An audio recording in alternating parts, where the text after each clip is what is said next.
planning is largely about resolving conflicts or competing interests. That's one of the key bases of planning. To get as close as you can to a win-win situation in which you try and eliminate losers who are on the losing side of conflict.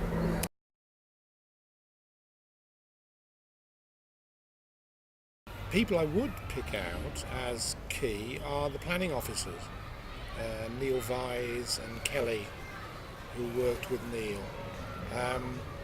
They did have a really positive input into the process, and I always go out of my way to give them credit because, again, having talked to neighbourhood planners in other parts of the country, I found their experience of local planning officers often to be very different.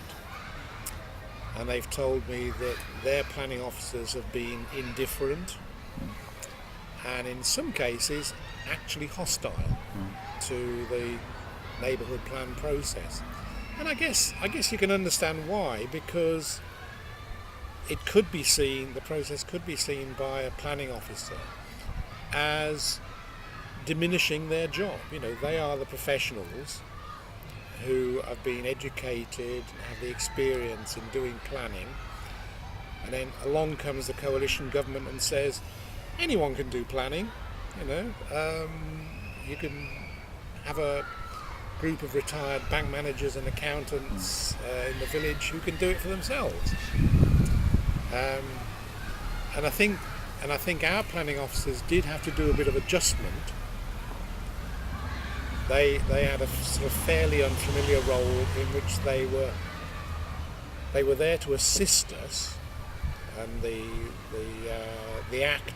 Localism Act says that there is a duty of the local authority to assist, and they did that, but they had to assist without being in charge, you know, by being on the fringe, and I think that's probably quite difficult.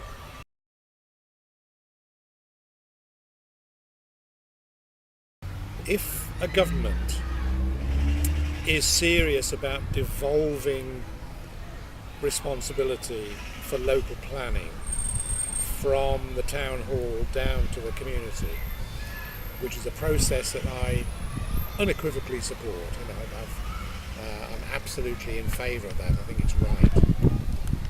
But if you're serious in doing that, you've got to match it with resources, and I don't think there has ever been an equitable relationship between the two. The government has given opportunity and responsibility, but it's expected it to be done on the cheap, frankly.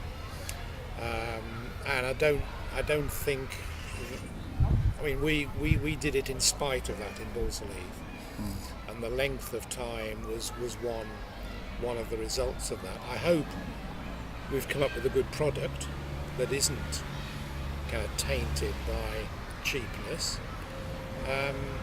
but it's a fundamental point, I think, that you have to match the responsibility with resources, and I've always had this perception that it's been perceived as a way of doing things on the cheap.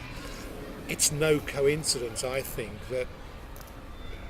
in the same year that we started work on the neighbourhood plan, and several hundred others did around the same time around the country, Birmingham made a third of its planning officers redundant because government funding to councils was cut, and a lot of planning officers and social workers and lots of other professionals as well, but planning officers were cut. That's happened in a second tranche since. So I don't think those two things are unconnected.